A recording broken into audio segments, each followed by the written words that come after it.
Budget ప్రసంగం అంతా BRS ను తిట్టిపోయడం కోసం తయారు చేసినట్లుంది. ఒక రాజకీయ కరపత్రం లాగా ఉంది. బడ్జెట్ ప్రసంగానికి ఉండాల్సిన గంభీరత గాని దార్శనికత గాని ఏమాత్రం కనబడలేదు అధ్యక్ష. ఫార్ములేషన్ ఆఫ్ పాలసీ కన్నా హ్యూమిలియేషన్ ఆఫ్ అపోజిషన్ మీదనే భట్టి గారు ఎక్కువ దృష్టి పెట్టినట్టుగా కనబడ్డది. అధ్యక్ష, నేను సూటిగా ఒక మాట అడుగుతా ఉన్నా అధ్యక్ష, ఎన్ని రోజులు మా పేరు చెప్పి బతుకుతారు? మీరు చేసిందేందో చెయ్యబోయేదేందో గది చెప్పుంది. 8 నెలలు గడుస్తున్నాయి అధ్యక్ష. మన రాష్ట్రంలో దశ దిశ లేని పాలన నడుస్తుంది. ఈ రోజు వరకు ఒక్క పాలసీని సమగ్రంగా రూపొందించలేదు, ప్రజలకు వెల్లడించలేదు. ఎంతసేపు ఉత్త రాజకీయ వృధా, కాయగొరుకుడు మాటలు, విజన్ లేదు, విషయం లేదు. ఇప్పటి వరకు సాధించిన ఒక విజయం లేదు. ఆర్థిక మంత్రి గారు స్వీపింగ్ కామెంట్స్ చేయడంలో సిద్ధహస్తులని ఈ బడ్జెట్ నిరూపించింది. ఒకవైపు బీఆర్ఎస్ ప్రభుత్వం గత 10 ఏళ్లలో అన్ని రంగాల్లో పూర్తిగా వైఫల్యం చెందిందని రాశారు. మరొక వైపు ఇదే బడ్జెట్లో రాష్ట్ర తలసరి ఆదాయం 3,47,229 రూపాయలని పేర్కొన్నారు. ఇంత సెల్ఫ్ కాంట్రడిక్షనా అధ్యక్ష? ఇంత కన్ఫ్యూజనా అధ్యక్ష? ఇంత కుట్రనా అని నేను అడుగుతా ఉన్నా. ఎందుకంటే 2014లో మా ప్రభుత్వం అధికారం చేపట్టినప్పుడు తెలంగాణ రాష్ట్రం దేశ తలసరి ఆదాయంలో మనం కంపేర్ చేసినప్పుడు, ఇతర రాష్ట్రాలతో కంపేర్ చేసినప్పుడు మనం 11వ స్థానంలో ఉన్నాం. కానీ మా 10 ఏళ్ల పాలన ఫలితం ఈరోజు గోవా, సిక్కిం లాంటి చిన్న రాష్ట్రాలు మినహాయిస్తే తలసరి ఆదాయంలో తెలంగాణ రాష్ట్రం దేశంలోనే నంబర్ 1గా నిలపడం జరిగింది.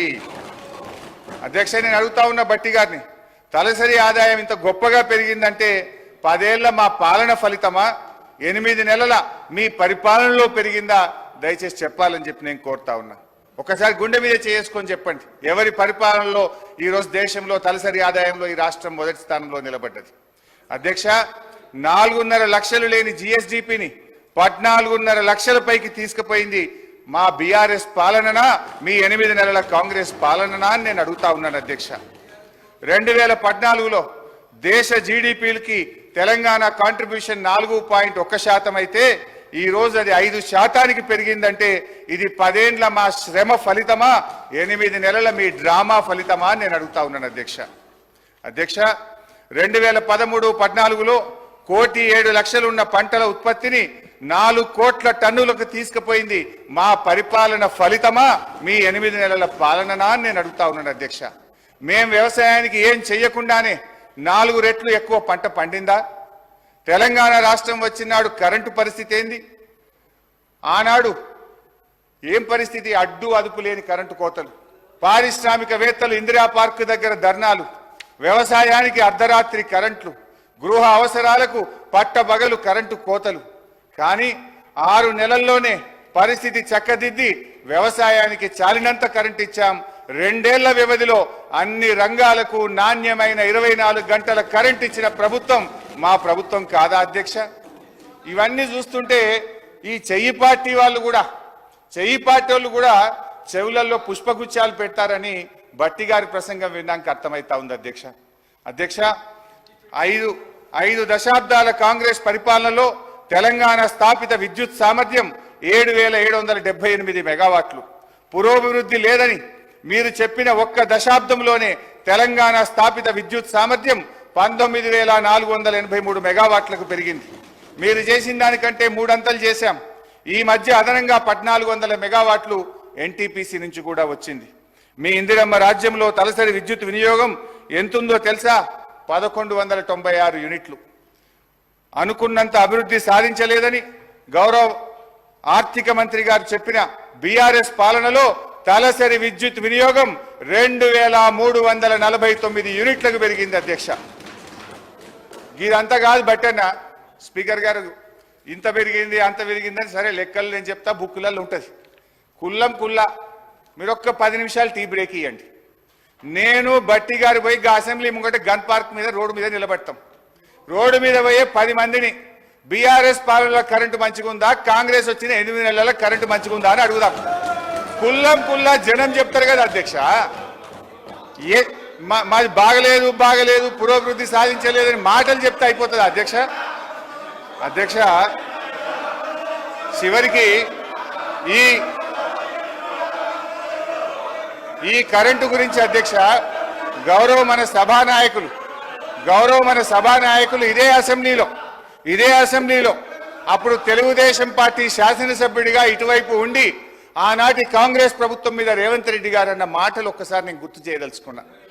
ఆనాటి కాంగ్రెస్ పాలనలో తన తండ్రి గారు చనిపోతే ఊర్లో దహన సంస్కారాలు చేసిన తర్వాత కరెంటు లేకపోతే గంటల సేపు ఎదురు చూసి కరెంటు లేక నీళ్లు లేక నెత్తి మీద నీళ్లు చల్లుకొని ఇంటికాడికి పోయినా అని రేవంత్ రెడ్డి గారు ఆనాటి కాంగ్రెస్ పాలనలో కరెంటు పరిస్థితి గురించి ఇదే సభలో చెప్పారు అధ్యక్ష. ఇవాళ పరిస్థితి ఏడికి వచ్చిందంటే చివరికి గౌరవ మంత్రులు ముఖ్యమంత్రి గారు ఎక్కడన్నా మీటింగులు పెట్టుకుంటే జనరల్ గా పోలీసు వాళ్ళు భద్రత కోసం వెళ్తారు అధ్యక్ష. మీటింగ్లకు పోలీసు వాళ్ళు పోయి భద్రత కోసం వాళ్ళు నిలబడితే అధ్యక్ష ఈ రోజు కరెంటోళ్ళు పోయి మాత్రం నిలబడుతున్నారు అధ్యక్ష. పోలీసు వాళ్ళతో పాటు ఏడ మంత్రి గారి మీటింగ్ ఉన్నా ముఖ్యమంత్రి గారి మీటింగ్ ఉన్నా కరెంట్ వాళ్ళు జనరేటర్లు పట్టుకొని మాత్రం ఉంటున్నారు అధ్యక్ష. ఆ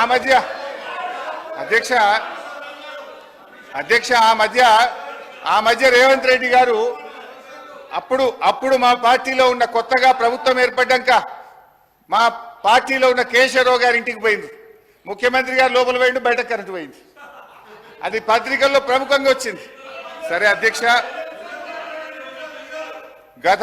ఓపిక ఇంకా చాలా చెప్పేది ఉంది. రాగే గత కాంగ్రెస్ పరిపాలనలో వృద్ధులకు ఇచ్చిన పెన్షన్ 200 రూపాయలు మేము అధికారంలో వచ్చిన వెంటనే 1000 రూపాయలు చేశాం.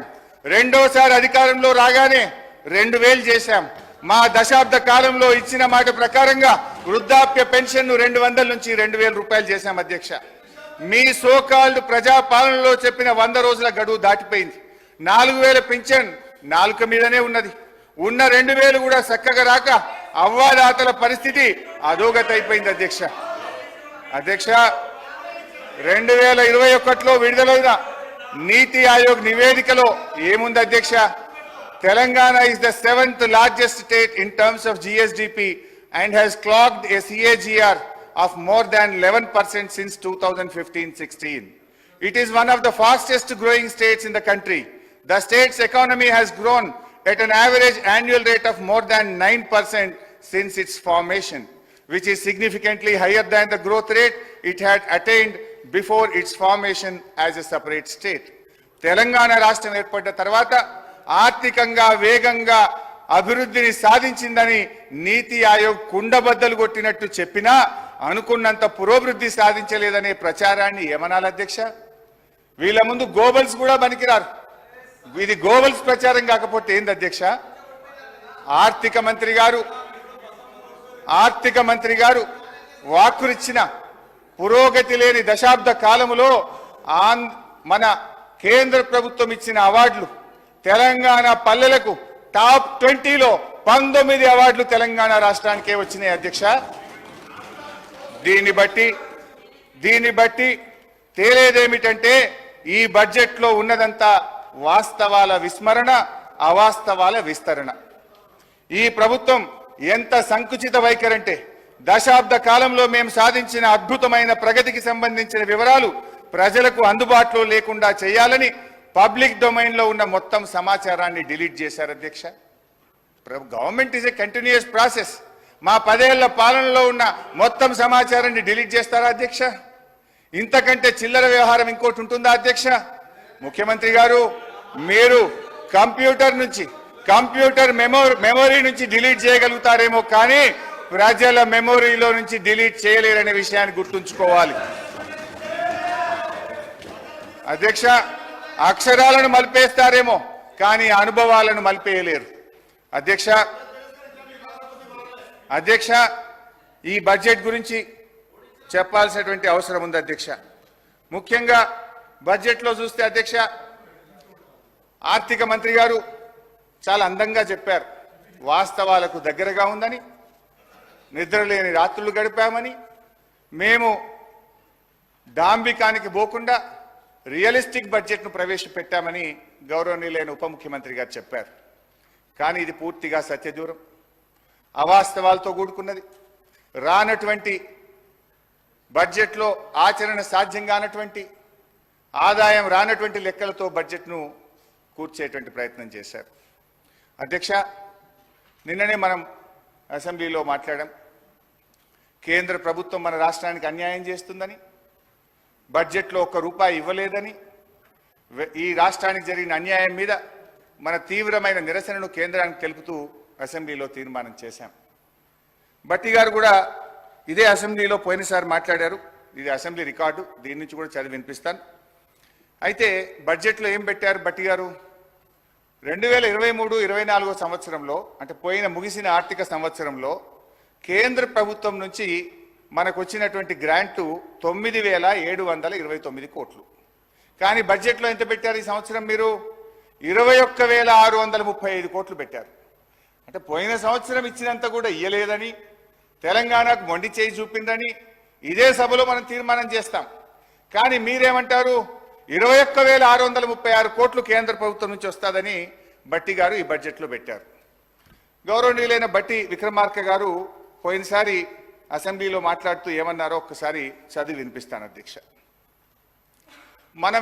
మన రాష్ట్రం పేజ్ నంబర్ 19 పారాగ్రాఫ్ 1.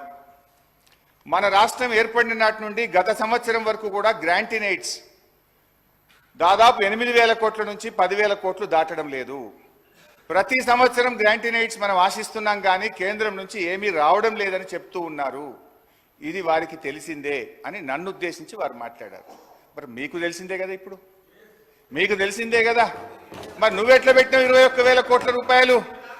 అంటే ఈ బడ్జెట్ అవాస్తవాలతో కూడుకున్నటువంటిది. 21,636 కోట్లు కేంద్రం నుంచి గ్రాంట్ల రూపంలో వస్తుందని ఏదైతే పెట్టారో ఇది వాస్తవాలకు దూరంగా ఉంది.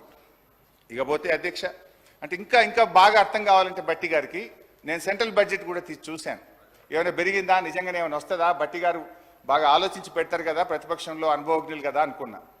సిఎస్ఎస్ కింద 2023-24 సంవత్సరానికి కేంద్ర ప్రభుత్వం పెట్టింది 4,60,614 కోట్లు. ఈ సంవత్సరం సిఎస్ఎస్ కింద సెంట్రల్లీ స్పాన్సర్డ్ స్కీమ్స్ కింద రాష్ట్రాలకు ఇచ్చే డబ్బు ఈ సంవత్సరం ఎంత పెట్టారు అని చూశాను. 5,05,978 కోట్లు. అంటే గత సంవత్సరం కంటే 45,000 కోట్లు సిఎస్ఎస్లో ఎక్కువ పెట్టారు. అంటే దేశం మొత్తానికి 28 రాష్ట్రాలు కేంద్రపాలిత ప్రాంతాలకు కలిపి వాళ్ళు పెంచింది 45,000 కోట్లు. కానీ మా గౌరవనీయులైన ఆర్థిక మంత్రి గారు ఒక్క మన రాష్ట్రానికే 12,000 కోట్లు గత సంవత్సరం కంటే అదనంగా వస్తాయని పెట్టారు. ఇది సాధ్యమా అని నేను అడుగుతా ఉన్నా. ఇకపోతే ట్యాక్స్ రెవెన్యూలో చూస్తే అధ్యక్ష, పోయిన సంవత్సరం కంటే ఈసారి 26,383 కోట్లు ట్యాక్స్ రెవెన్యూ ఎక్కువ వస్తుందని వారు బడ్జెట్లో ప్రతిపాదించారు. ఇందులో ఏమంటారు? అసలు వాస్తవానికి ఇంత గ్రోత్ ఒక్కసారి రాదు అధ్యక్ష. ఒకవైపు ఆర్థిక మాంద్యం అంటున్నారు, ఇంకొక వైపు మీ కొన్ని వ్యవహారాల వల్ల రాష్ట్రంలో రియల్ ఎస్టేట్ ఆగమైపోయింది, కుదేలైపోయింది. కానీ నేను I will going to the details అధ్యక్ష. స్టాంప్స్ అండ్ చెప్తాను భాయ్ సాబ్, యూ షుడ్ హ్యావ్ పేషెన్స్. భాయ్ సాబ్, నేను 2 గంటలు అప్పులు చెప్తా, ఆస్తులు చెప్తా, నీ లిక్కర్ చెప్తా, నీ కథ అంతా చెప్తా, జర్ర ఒప్పుకోవట్టు విను. నేను మాట్లాడినాక మీకు అవకాశం ఉంటుంది, నువ్వే మాట్లాడు. నేను తప్పు చెప్తే నువ్వు సమాధానం చెప్పు, కానీ మధ్యలో రాకు. అధ్యక్ష, స్టాంప్స్ అండ్ రిజిస్ట్రేషన్ తర్వాత దీంట్లో ఏమంటారంటే గత సంవత్సరం మనకు వచ్చింది 14,295 కోట్లు. ఈ సంవత్సరం స్టాంప్స్ అండ్ రిజిస్ట్రేషన్ ద్వారా 18,228 కోట్లు ఆదాయం వస్తుందని బడ్జెట్లో భట్టి గారు ప్రతిపాదించారు. ఎట్లా వస్తుంది? దాదాపు 4,000 కోట్లు స్టాంప్స్ అండ్ రిజిస్ట్రేషన్ ద్వారా అదనపు ఆదాయం రాష్ట్రానికి వస్తుంది, దాన్ని మేము ఖర్చు పెడతాము అన్నారు. నేను అడుగుతా ఉన్న గౌరవనీయులు భట్టి గారు, ఒకవైపు ఏమో మీరు వచ్చిన తర్వాత గత 8 మాసాలుగా చూస్తే మంత్ ఆన్ మంత్ మనకు స్టాంప్స్ అండ్ రిజిస్ట్రేషన్ ద్వారా వచ్చే ఆదాయం తగ్గుముఖం పట్టింది. ఒకవైపు ఏమో రిజిస్ట్రేషన్లు తగ్గుతూ ఉన్నాయి, రిజిస్ట్రేషన్ ఆదాయం తగ్గుముఖం పడితే ఇంకొక వైపు మీరు 4,000 కోట్లు పెరుగుతుందన్నారు. ఏ రకంగా పెంచుతారు? అంటే మీరు వ్యవసాయ భూములు, రైతుల చేతుల్లో ఉండే వ్యవసాయ భూములకు భూముల ధరలు పెంచుతారా?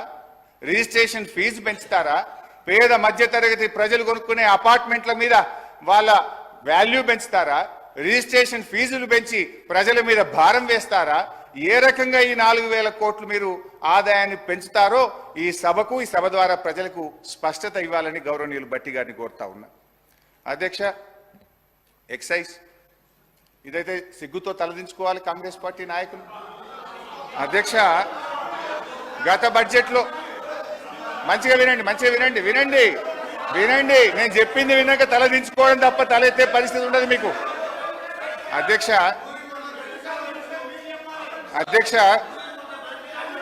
ప్లీజ్ అధ్యక్ష, 2023-24లో ఎక్సైజ్ ద్వారా ఈ రాష్ట్రానికి ప్రతిపాదించిన బడ్జెట్ ఆదాయం 19,884 కోట్లు. 19,884 కోట్లు. ఇందులో ఏముంటుందంటే అధ్యక్ష, ఈ 19,884 కోట్లు ప్రతి 2 సంవత్సరాలకు ఒకసారి షాప్స్ యాక్షన్ పెడతాం. ఈ ఇయర్ ఉండదు షాప్ యాక్షన్స్, పోయినసారి అయింది, మళ్ళీ నెక్స్ట్ ఇయర్ వస్తుంది. అయితే ఆ షాప్ యాక్షన్స్ పెట్టినప్పుడు 2,000 కోట్లు అదనంగా వస్తుంది. అయితే ఈసారి ఆదాయం లేకపోయినా గౌరవనీయులైన భట్టి గారు ఎక్సైజ్ ట్యాక్స్ మీద వచ్చే ఆదాయం ఎంత 25,617 కోట్లు పెట్టారు. అంటే ఎక్సైజ్ సుంకం ద్వారా పోయిన సంవత్సరం కంటే 5,773 కోట్లు అదనంగా వస్తుందని చెప్పి ఈ బడ్జెట్లో ప్రవేశపెట్టారు. అంతేకాదు వ్యాట్ బై ఎక్సైజ్, వ్యాట్ రూపంలో మరో 2,760 కోట్లు ఎక్సైజ్ మీద ఆదాయం ఎక్కువ వస్తుందని పెట్టారు. అంటే పోయిన సంవత్సరం కంటే కూడా ఈ బడ్జెట్లో 5,773 ప్లస్ వ్యాట్ మీద 2,000 అంటే 7,773 కోట్ల రూపాయలు గత సంవత్సరం కంటే ఎక్సైజ్ మీద ఆదాయం ఎక్కువ వస్తుందని బడ్జెట్లో పెట్టారు. బడ్జెట్ మీద మొత్తం ఆదాయం ఎంత ఆశిస్తుంది తెలుసా అధ్యక్ష? ఈ ప్రభుత్వం ఎక్సైజ్ అండ్ వ్యాట్ కలిపి 42,049 రూపాయలు ఎక్సైజ్ రూపంలో ఆదాయం సంపాదిస్తామని బడ్జెట్లో గౌరవ ఆర్థిక మంత్రి పెట్టారు. 42,000 కోట్లు. అధ్యక్ష, అంటే గతంలో ఇదే భట్టి గారు ఇదే అసెంబ్లీలో మాట్లాడారు. అప్పుడున్నది 25,000 కోట్ల ఆదాయం, వీళ్ళు 42,000 కోట్లు చేసింది. ఇప్పుడు ఏం మాట్లాడినరో భట్టి గారు ఎక్సైజ్ మీద నేను వినిపిస్తా అధ్యక్ష. అంటే ప్రతిపక్షంలో ఒక మాట, అధికారంలోకి రాగానే మర్చిపోతారు. గ్రామీణ ప్రాంతాల్లో మద్యం సమస్య అత్యంత భయానకంగా మారింది. బెల్ట్ షాపులు పెట్టి జనాన్ని విపరీతంగా పీడిస్తున్నారు. దీని గురించి ఆలోచన చేయండి అధ్యక్ష. ఆ రోజు గ్రామానికో బెల్ట్ షాప్ ఉంది. ఇప్పుడు మీరు చెప్పే 42,000 కోట్లు కావాలంటే గల్లీకో బెల్ట్ షాప్ పెట్టారు. మీరు గల్లీకో బెల్ట్ షాప్ పెట్టే పరిస్థితి వచ్చింది అధ్యక్ష. ఇంకా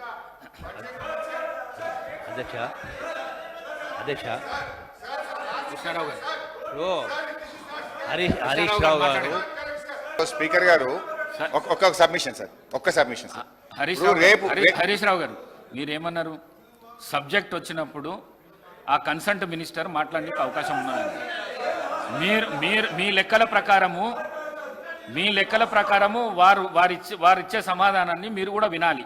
వివేకానంద గారు, మీరు సభా సమయాన్ని వృధా చేయొద్దు ప్లీజ్. అంత జోష్కు రాకండి మీరు ప్లీజ్. హరీష్ రావు గారు sir. Speaker sir, LA minister గారు ఉన్నారు, అనుభవజ్ఞులైన ఉప ముఖ్యమంత్రి గారు ఉన్నారు. సార్, ఇది బడ్జెట్ మీద చర్చ. అబ్జెక్షన్ ఉంటే ఎల్ఏ మినిస్టర్ కానీ డిప్యూటీ సీఎం ఫైనాన్స్ కానీ లేవాలి అధ్యక్ష. రేపు పద్దుల మీద చర్చ ఉంది.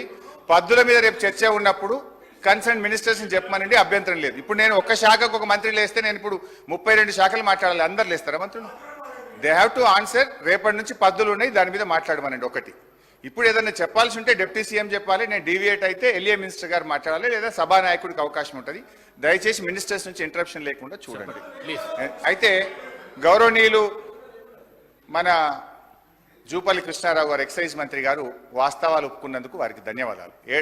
7,000 కోట్లు పెంచుతున్నాం. ఈసారి ఎక్సైజ్ మీద 42,000 కోట్ల ఆదాయాన్ని మేము గల్లీకో బెల్ట్ షాపు పెట్టి ప్రజల రక్త మాంసాలు పీల్చి పిప్పి చేసి వసూలు చేస్తామని ఆయన మేము మాట్లాడేటప్పుడు అధ్యక్ష కొంచెం ఆ టీవీ స్క్రీన్ మమ్మల్ని చూపిస్తలేరు అధ్యక్ష. నిన్న మొన్న కూడా అట్లే అయింది. మొన్న పార్లమెంట్లో రాహుల్ గాంధీ గారు కూడా అదే చెప్పిండ్రు. రాహుల్ గాంధీ గారు మాట్లాడుతుంటే స్క్రీన్ చూపిస్తలేరని చెప్పిండ్రు. రాహుల్ గాంధీకి వారసులని చెప్పుకునే మీరు కనీసం అట్లాంటి పని చేయకుండా మేము మాట్లాడేటప్పుడు ప్రతిపక్షాన్ని చూపించాలి, అది స్క్రీన్లు తిప్పొద్దని మీ ద్వారా విజ్ఞప్తి అధ్యక్ష. రెండవది అధ్యక్ష, గౌరవ ఉప ముఖ్యమంత్రి గారు చాలా అనుభవజ్ఞులు, ప్రతి సభలో ప్రతిపక్షంలో కూడా 10 ఏళ్ళు ఉన్నారు. మేము మాట్లాడేటప్పుడు ఇంటరప్షన్ చేయకుండా లాస్ట్ టైం బడ్జెట్లు 2023-24 ఇక్కడ నుంచి బట్టి గారు మాట్లాడితే దాదాపు గంట సేపు మాట్లాడారు. ఆర్థిక మంత్రిగా నేను అక్కడ ఉన్నాను. ఒక్కసారి కూడా మా మంత్రులు కానీ నేను కానీ లేవలేదు, ఒక్క నిమిషం కూడా డిస్టర్బ్ చేయలేదు. వారు మొత్తం మాట్లాడిన తర్వాత నేను రిప్లై ఇచ్చాను. సో ఆ సంయమనం ఉండాలని చెప్పి కూడా నేను మీ ద్వారా విజ్ఞప్తి చేస్తా ఉన్నా. ఎందుకంటే హరీష్ రావు గారు, మీరు మొట్టమొదట మీ ప్రసంగంలో చెప్పిండ్రు మమ్మల్ని వీడియోలో చూపిస్తలేరని చెప్పేసి. అది పొరపాటు. అది చూపిస్తలే, ప్రజలు చెప్తున్న మాట. అందరినీ అన్ని పర్ఫెక్ట్ గా చూపిస్తున్నాం. Thank you sir. నేను సీనియర్ శాసనసభ్యులు హరీష్ రావు గారి ప్రతి మాటను కూడా గౌరవిస్తాం అధ్యక్ష. ఎందుకంటే వారు కూడా లెజిస్లేటివ్ మంత్రిగా కూడా పనిచేశారు, ఫైనాన్స్ మినిస్టర్గా పనిచేశారు. మేము ఈరోజు మరి ఆ రాహుల్ గాంధీ గారి ప్రస్తావన తీసుకొచ్చారు. రాహుల్ గాంధీ గారిని ఎన్నిసార్లు చూపెడుతున్నారో దానికంటే 10 రెట్లు ఎక్కువ సార్లు ఈరోజు న్యాయపరంగా వారు కరెక్ట్గా మాట్లాడితే, సందర్భాన్ని పురస్కరించుకొని మాట్లాడితే ఇంకో 10 సార్లు కూడా చూపెట్టడానికి మీ అనుమతి ద్వారా ఏదంటే మీ కార్యాలయం నుంచి చూపెడతారని మాకు గొప్ప నమ్మకము. రెండవది, వాస్తవాలు మాట్లాడారు సార్. అప్పుడు బట్టి గారు కూడా వాస్తవాలు మాట్లాడారు. Thank you speaker sir. Please please అధ్యక్ష, అధ్యక్ష ప్లీజ్ ఇస్తాను నేను. గౌరవనీయులు ప్లీజ్ అన్న, అట్లా ఉన్నది సార్. ఇప్పుడు ఇట్లా మంత్రులు లేవడం సబబు కాదు సార్. కూర్చోండి దయచేసి. ఇప్పుడే ఇస్తాను. ఇప్పుడే అట్లా ఉండదు అన్న. ఎలియా మినిస్టర్ గారు చెప్పండి కొద్దిగా.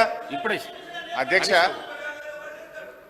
గౌరవనీయులు ఎలియా మినిస్టర్ గారు అన్నట్టు రాహుల్ గాంధీ గారి బాటలో నడుస్తామని చెప్పారు. అదే రాహుల్ గాంధీ గారు పాంచి న్యాయ్ గురించి కూడా చెప్పినారు. ఎమ్మెల్యేలు పార్టీ మారితే వెంటనే డిస్క్వాలిఫై కావాలన్నారు, వాళ్ళతో రాజీనామా చేయించారు.